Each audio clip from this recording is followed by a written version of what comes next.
People often say, well, the community has no voice, right? And that's how they articulate, I think, the lack of power and influence over decisions. But it's wrong. I mean, every community has a voice, they just don't get heard. I'm John Lewis, and you're listening to 360 Degree City, a podcast where we talk to people who are working to make cities better. Our hope is that after each episode, you'll start to see your own city from a slightly different angle. City builders often talk about the need for community consultation.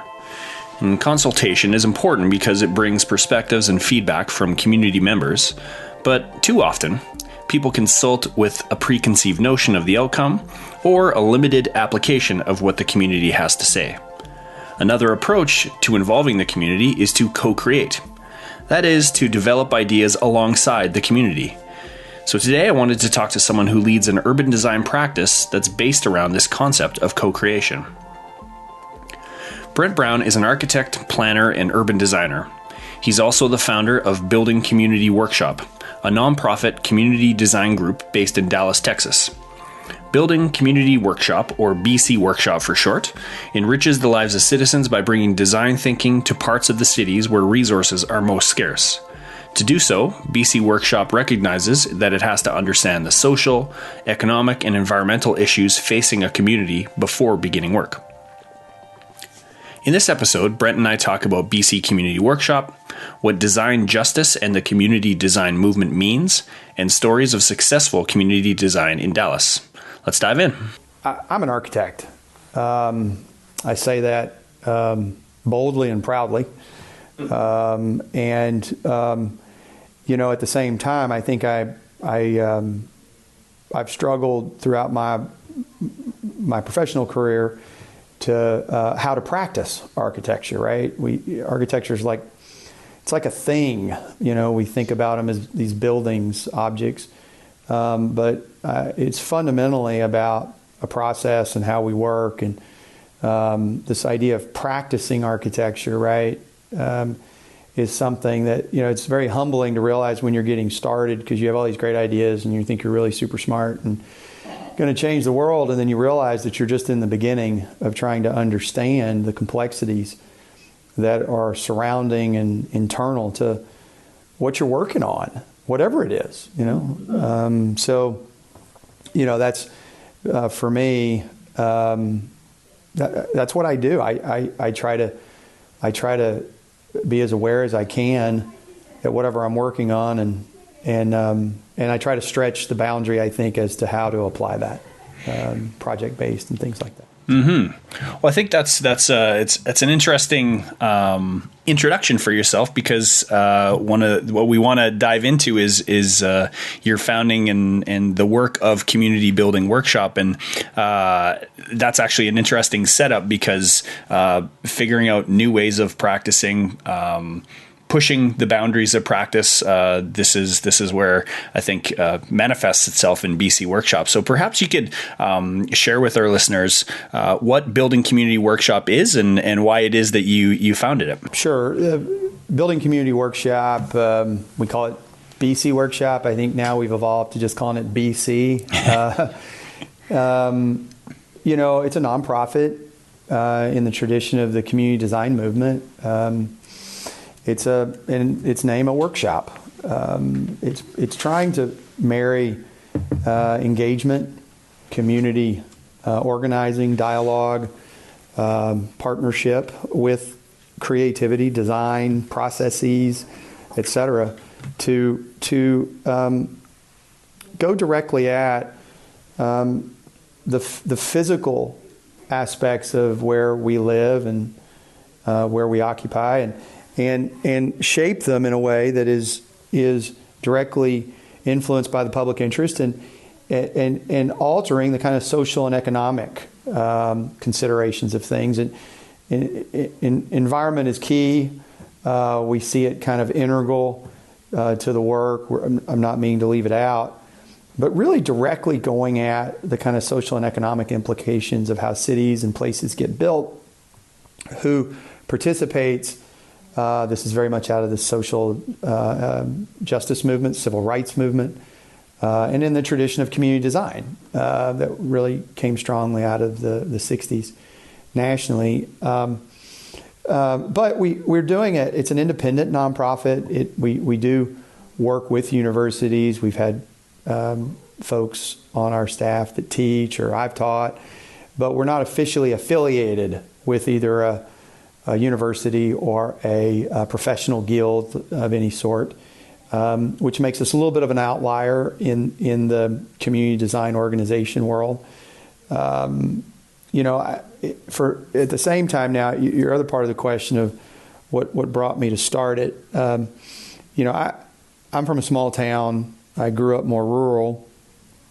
I grew up around people that did a lot of making, using their hands.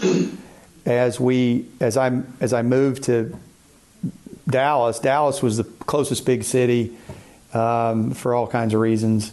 I found myself practicing architecture, being frustrated by that traditional practice, learning a lot, not being critical of it, just learning a lot. But as I went out on my own to start my own practice, I'd had several mentors. I was struggling with reconciling the kind of patronage model with wanting to be relevant with my work and having an impact on where I lived. And so I delved more deeply in trying to understand the community design movement that I've referenced already. And I've tried to look at others. There were many popular at the time, but the different models. And I made the decision that I would construct a part of my practice that ultimately became BC Workshop. And then when I was able to start really the organization out of a project need, it came out of directly a project need. We were trying to avoid really creating an entity, and keeping it more loosely as a collective or collaborative. And then we had to own land to help do work in a particular neighborhood, and you had to have an entity, and to do it in the most transparent way, it was to create a nonprofit, and then therefore it wouldn't be personally held or wouldn't be in a for-profit, which would we hope to build trust in a community, with a community, I should say.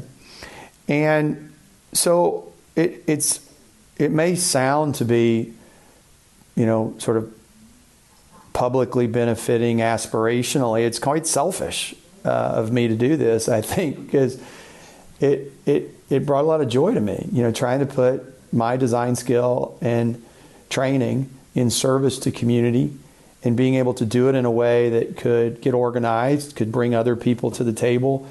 We could hire staff. We could grow an entity then that became a kind of piece of infrastructure in cities, now beyond Dallas and other places, that would directly help, shape those places. But doing it in partnership and through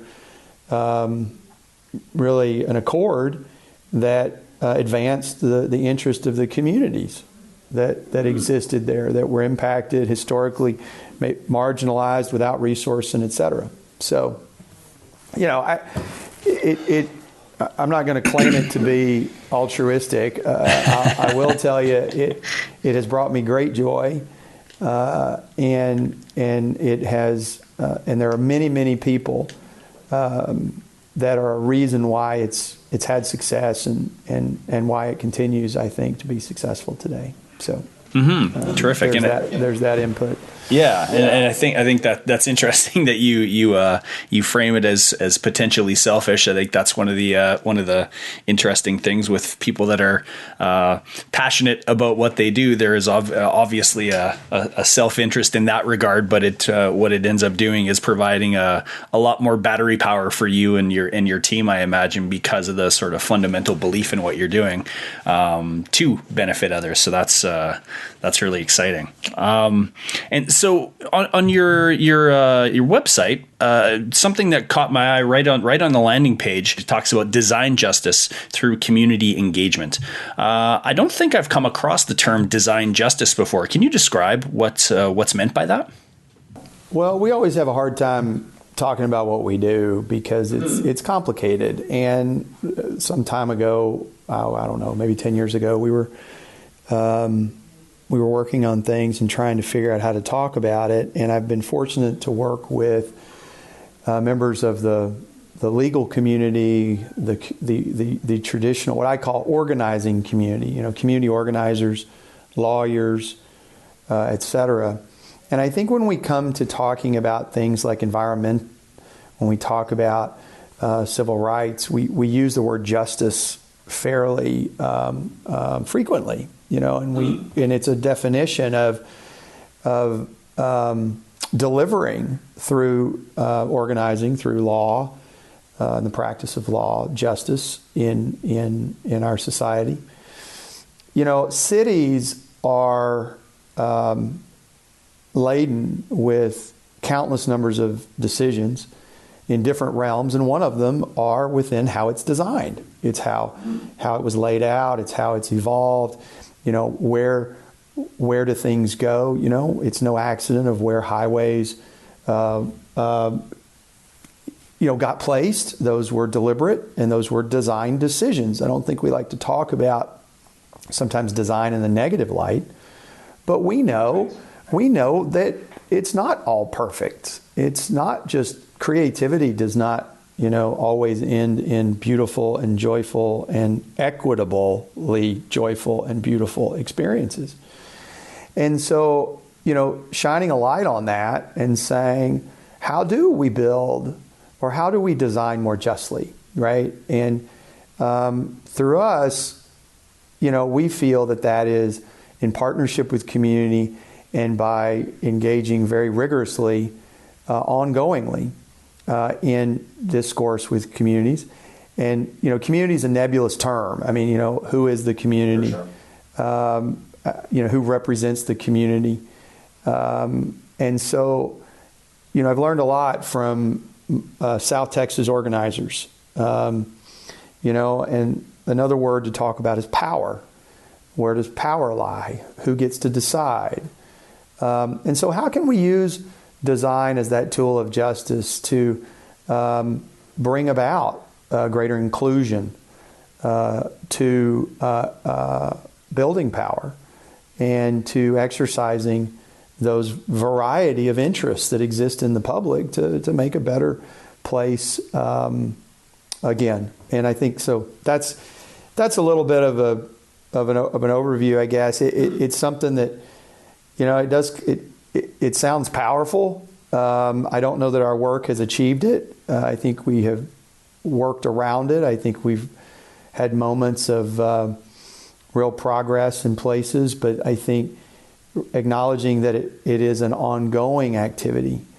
It's not there. The end is not something that you can necessarily achieve. It's something you aspire for and that you dream and you try to work hard for every day. Mm-hmm. Yeah, and I think that to your point of there probably is an ultimate goal and an ultimate end, but in the meantime, that mindset is what's necessary to make that shift. On a very practical and day-to-day basis to permeate through the levels and complexity of the decisions that you mentioned earlier, which is super, super powerful. And I think, that's a really important concept that I think we haven't really touched on in depth yet. So that's really great. Well, and let me, if I can add, I think what I've also, this sounds nice, bundled up neatly, BC Workshop is doing this. But look, partnerships are key. I mentioned a couple of disciplines, law, organizing. These are skills that are very necessary, I think, to do significant, meaningful, impactful work. Mm-hmm. And another is the community development world. Those individuals that are working to make change. And I mean that in the sense of organizations. They're building stuff. Yeah. So how partnerships occur across those different dimensions has been key to this, not only in helping us to understand better, at least the beginnings of how we can work differently, but then also just on projects. I find those skills all necessary for us, and depending on where capacity is in different places, I think it requires you to take on different actions, right? There's not a single way forward to do this. There's situations, there's tools, I think, and there's values and commitments. But there is no silver bullet to allow us to work across these things in the same way everywhere. Right. So there's often talk about at the individual professional employee level, the idea of emotional intelligence and how that improves the workplace, but the sort of situational intelligence that's required to understand, perhaps let's say you have 10 great skills, but 3 of them are covered by organizations in a community where you're working. So for you to actually have to step back in some of those regards for a better result, is that a fair way to kind of capture that? I think that's an excellent way to capture it, and to be really honest and upfront about what that situation is in order to tack the processes and emphasis and where you are at stages of development. And development is such a big word as well, right? Because these things are not, it's very hard to force a matter when you're missing certain pieces to be in that. So you need to help to be an advocate and build those capacities outside your own world, and be trusting and wanting for them to, I think, live independently, because it creates, I think, the dynamics which lead to that richer, more complete program. So. And from the perspective of capacity building, is that something that is built into your way of working and processes that might be absent in sort of the patronage model where you just get paid and you deliver something because you're the expert? Well, I don't know that I've ever really talked about it this way in a strategy. It languages a little differently, So some people have said, well, why is it a nonprofit? And I intentionally wanted to build a funding mechanism that would be allowing that freedom of discovery, right? This comes about through philanthropy and grant making from groups that really are investing in a way of thinking or a direction of exploration, and the outcome may be a high variable. But on the other scenario is BC's always derived a high percentage from fee-for-service. So ironically, the patronage model functions in a way within BC Workshop, traditionally in the sense of a contracted fee. And it's always been about anywhere in the realm of 50, 55%, 60%, because of the ability to go to scale, the ability to actually see direct impact. We saw contracting with municipal governments, contracting with other nonprofits as a way to not only bring about what we do into a project, but then to change systems, right? These relationships, they're fundamentally different. Our nimbleness as a result of a hybrid model where we have contributed income based on our investigation, based on our work, based on our proposals of what we're up to trying to do next, gives us a freedom. And it's, I think it's been interesting to sit in a municipal meeting with someone like a department head that wants us to help them think about something. It's given an independence that allows us to put forward how we work, and as a real requirement of working with us. And I think the situational approach that we were talking about is one then that we have modified our approaches, but not, again, this idea that our work should help to achieve higher levels of equity, or the idea of this design justice, right? So we don't back off the principles and the values that drive us, but we do evaluate each situation in a way of how we can change someone else's systems, or how we modify our systems to be appropriately forwarding those values. And we found people are pretty open and interested in it, and they find kind of an intrigue to it. They want to hire us, and we're telling them no. And it's it comes back to the power discussion, that if if I never forget a meeting where I was in a meeting and they said, "Oh, we want you to do X, Y, and Z," and we said, "Well, we think you need to be doing A, B, and C," as an just hypothetical here, and they said, "Well, that's not what we need," and I said, "Well, okay, how about if we modify what you're asking in this way, but we add these things?" And they're like, "But that's not what we're asking for." I said, "Well, that's what's necessary to do this in this way." Again, being inclusive and starting to involve the community in a very direct way of decision making. And they ultimately said yes, because we were going to figure out a way to do that. We had to navigate the fee structures and things like that, and our model helped us do that. I mean, that's the financial side of this. It gave us enough freedom that we could take a risk on moving the project in a different direction than, say, the client wanted, but that would open up a whole series of opportunities for the community to be more directly involved, and I think for the project to realize its real intention of improving an area, so equitably. So anyway, I'm going on and on about something there. I don't know if I got my point across, but you got to build flexibility, and that's where that the opportunity of a fee-based and contribution-based to how we fund our programs has given us a lot of freedom. And so yeah, but I think what came across pretty clearly is that there may be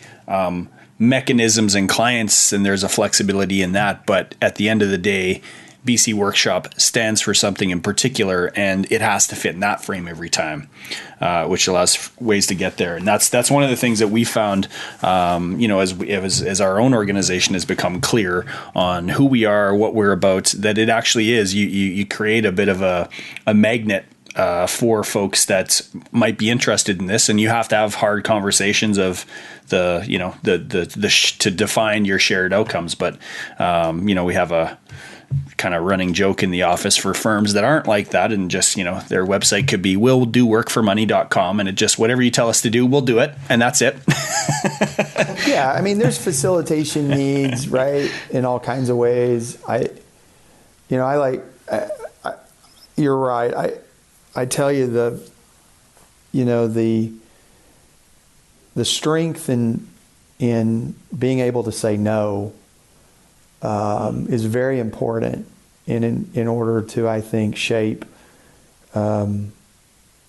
consistency in what you're doing. And it's not just about growth. It's not just about. And one of the things I was going to add is, when we've moved in a way into new areas, new geographies, we've been invited to come and think about doing something somewhere. The first thing we do is really take a hard, serious look, very intense look at the capacity of that area. We were talking about this kind of situation analysis type stuff. And, who's doing this? Is anybody doing it? How are they doing it? Because, we should be helping to lift up, and get out of the way, or not enter if there are efforts underway. How can we be helpful on that, right? And there's been some examples where, we've gone into new geographies. There have been existing organizations. Their approach and ours is slightly different. We completely modified everything that was being thought about, and we took a different tack because we could go do something that they couldn't do. They do so many things we couldn't do. And I think that's where you have, again, to be very open-minded and aware of that need for partnership, collaboration, and the like. So, Hey, could you maybe share a story or two of a particular BC Workshop project that you're most proud of, that kind of illustrates some of the things that we've been talking about? Well, there's a couple. Early on, really one of the projects that got BC off the ground, which is the reason why we exist as a nonprofit, was there's a street named Congo in East Dallas, and it was a neglected street in the sense it literally had a history of sort of racial bias, segregation, and the like. the gerrymandering of property on this street. It was a very narrow street, very small lots. And there were a series of homeowners that owned their property there, and there was also rental property there. And the current plan that was adopted by the municipality was to basically remove everything that was there and build all new, right? It's sort of a new version of urban blight kind of removal. And it was talked about, the planning side of all it was talked so opportunistically. But, for many ways, people that lived there weren't aware because of just involvement, and how cities work from time to time. And I'm not blaming the city on that. I'm just talking about the interests of a city as a whole, right? Sure. I mean, and Dallas is a very segregated city economically, racially. And so getting to know those families was incredibly meaningful. We ended up coming up with an intervention where a property owner, homeowner on the street, basically gave us a vacant piece of land next to their house, and we built a new house. And it was a concept that came about because of that analysis that, here were families that made a social connected unit. They supported each other with after-school care or with rides to work or with all kinds of things. And the street was this lively, it was a very lively kind of living room, literally the street, people, walking and talking in front porches. And again, this is an area that's, overall street that's about, 500 feet long with houses on either side of it.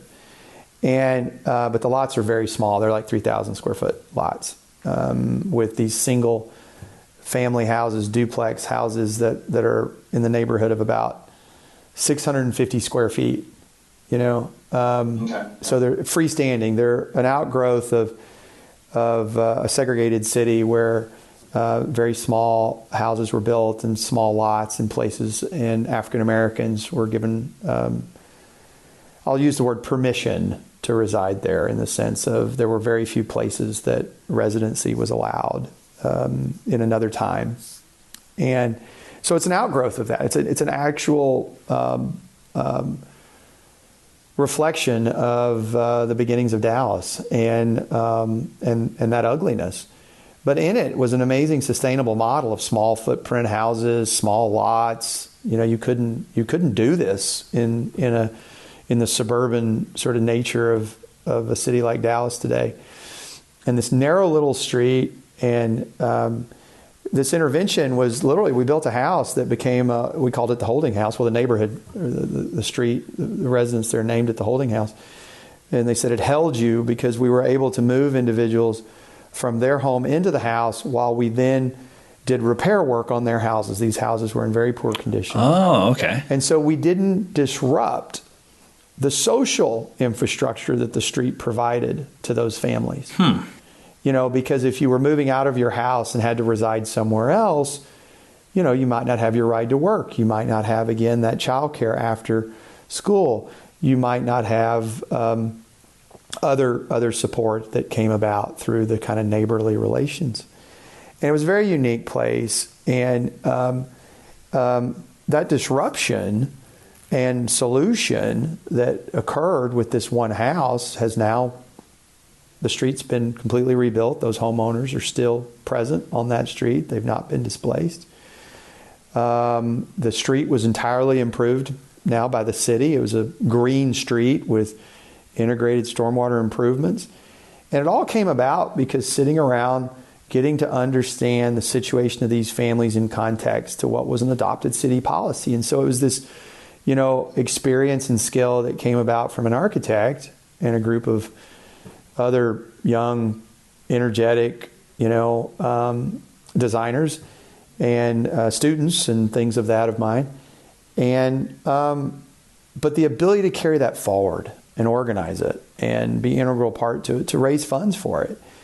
And, there'll never be another Congo Street project, ever. It was just such a unique place. but its ripple effects have infused our work and has been heard, across the country, in other parts. I picked up, somebody sent me a newspaper from South America with the cover of this little house that was on this Spanish newspaper about this little house that had won an award, and this street, and the power of that singular action to me exemplifies that it doesn't always take big projects, right? But it does take that thoughtful time and the creative kind of marrying of local knowledge, really on the street knowledge that exists in communities, and design skill, right? Yeah. So yeah, and it's, interesting of like a lot of good city building moves, that it's not this earth-shattering, paradigm-shifting kind of thing. Once you hear the solution, you just kind of say, well, that makes a ton of sense. That's absolutely right. I'll tell you, another example is in the Rio Grande Valley, where we were partnered with Lupe and Arise, two very, very established, grounded community organizing groups that came out of the farm worker movement of South Texas, really the founding of Lupe by Cesar Chavez. So rich in this skill and commitment and deep connection to the many border communities. And here we are providing this kind of design skill and partnership and working with residents and colonias and throughout that area. And the big issue is drainage. It's flooding, because poor areas are inundated because of not only no infrastructure, but they're also just the lowlands, right? This is the more affordable property. And this can exist in many cities in the United States, especially, where those of modest means find themselves in land that may not be the best quality, or at least resourced. And we were working, and what we found was our skill in mapping and drawing. We developed this is at a whole nother scale, in the sense of a region where we're mapping watersheds and we're mapping drainage districts, because there's no real coherent knowledge across the area about how all these systems work, and especially within the areas that Lupe and Arise were working. And we put together a series of pamphlets that were, they could fit in your pocket, and they could unfold, and you could see how different parts of the systems work, and really start to understand that, these systems have been designed where they're lacking in infrastructure, asking the question, why are they lacking? Why are some areas working better than others? And Lupe and Arise did such a great job of organizing and going to the water district boards. And a lot of people that get elected to these boards, they're not engineers and technical experts. They're trying to do what they think is a good thing, but they don't even understand part of how these systems work. So they're turning and asking their engineers to explain this. And at that moment, one of the community resident leaders said, "That's okay. Let me turn to my landscape architect. They'll explain it all to you." And you see the power shift in the room. Mm-hmm. And, for some people, this may not sound like that big a deal. But for hundreds and hundreds of people that are inundated by flooding as a result of engineering and design decisions, which I consider the same, that have basically created the situation. And now having those residents be informed, and they are articulating their interests and wants and have resources equal to that of that body, in the case of a really bright landscape architect in this case. It's empowering, which shows that you can shape where you live. You have a say. You have a right to a say. And but not everybody has the time for that, and not everybody has the resources for that. Some people can afford to pay somebody to go and talk to that water district board. Some people have a lot of time on their hands. But that's not always the case, especially in modest communities.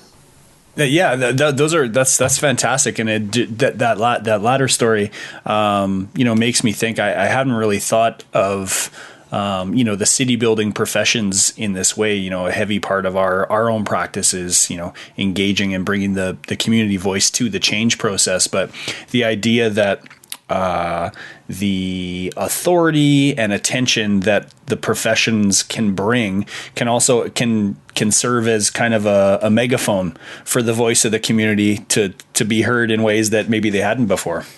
Yeah. So my dear friend in Detroit, Dan Patera, who's been working there for decades, he's very much rooted in a community approach. He's an architect. Dan, when we first met, we got in these discussions, and I love the way Dan puts it. Dan is like, we get it wrong. People often say, well, the community has no voice, right? And that's how they articulate, I think, the lack of power and influence over decisions. But it's wrong. I mean, every community has a voice. Dan would tell you every community has a voice. They just don't get heard. Yep. And so much about what we do, he says, is, that we're amplifying these voices through different mediums. We're using design as the tool. We're helping to develop materials. But in many cases, we're not the ones that bring those forward. And that's why I love that story. There's others. There's an amazing recent project in the Valley that is mirroring... is matching. This is still on the drainage issue because it's just one of these fascinating situations in the Valley that's difficult to overcome, but it's putting together traditional music that was founded in parts of the Valley. Conjunto music was begun there. It's a kind of a combination of traditional Mexican music with German immigrations that were coming out of the hill country and others. And so it's very unique to that part of the world.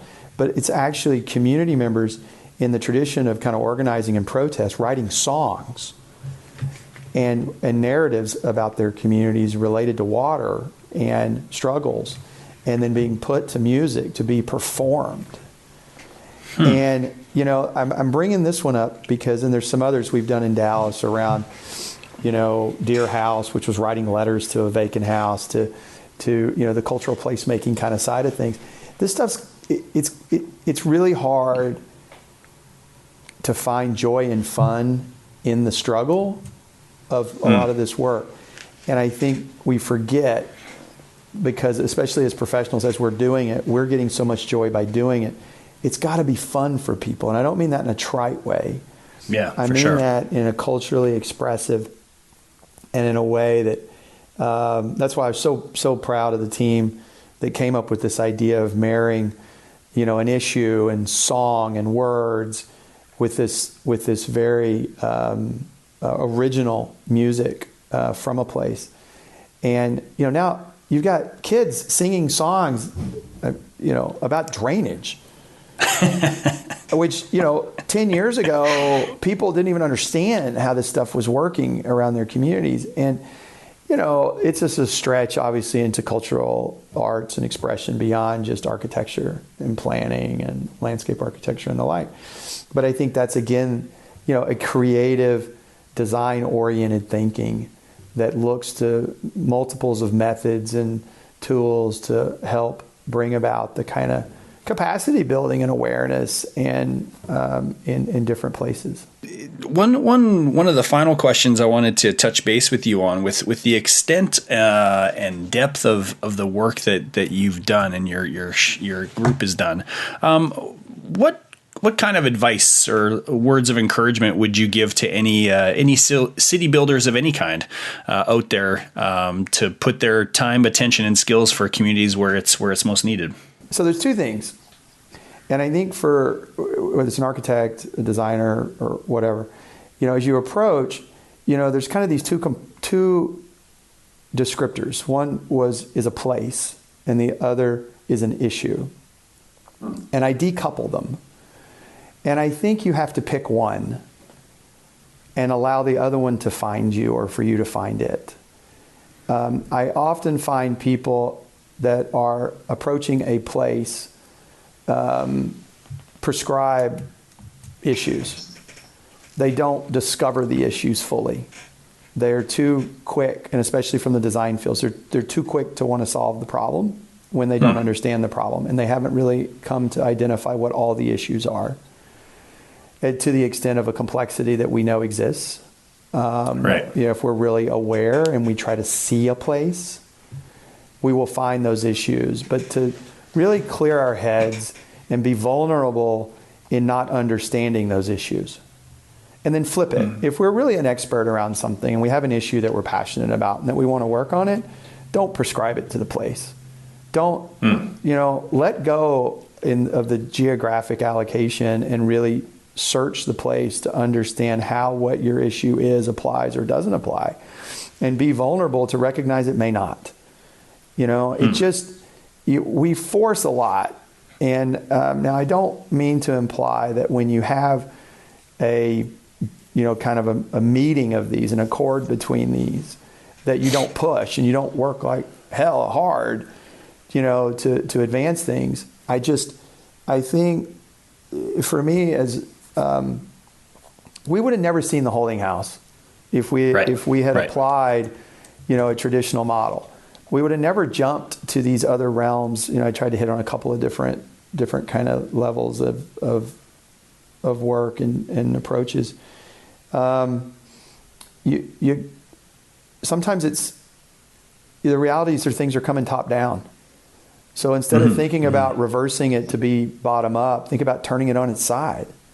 Yeah. Because it needs to be, it's got to be this multidimensional from all directions. Because there's never enough funding. There's never enough time. You're never going to understand everything. But at the same time, I think you've got to find places to be vulnerable, and that's my prescription of pick one. Pick a place or pick an issue, and then let the other one find you. That's a really helpful frame, because I think that I haven't heard or thought of it in those terms. And one of the recurring themes in the conversations we've had on the podcast is just the idea of expertise and how that is defined over time. And so I think when you're trying to force those two at the same time, what you're doing is maybe it's could be shown as an insecure application of your expertise. And so I'm an expert in this area. And so you have to do what I say, as opposed to being cool and calm with it and saying, I know my stuff, and I know my stuff well enough that I am humble enough to listen to you. And then let's take advantage of my skills and experience by marrying it with your experiences. And let's come up with the holding houses of the world. Yeah, I appreciate that. And yeah, it's okay to say, I don't know. It's really okay. It's okay. It's okay to say no, and it's okay to say I don't know. Yeah, for sure. We need the freedom to be able to then say, but I know how I can find out.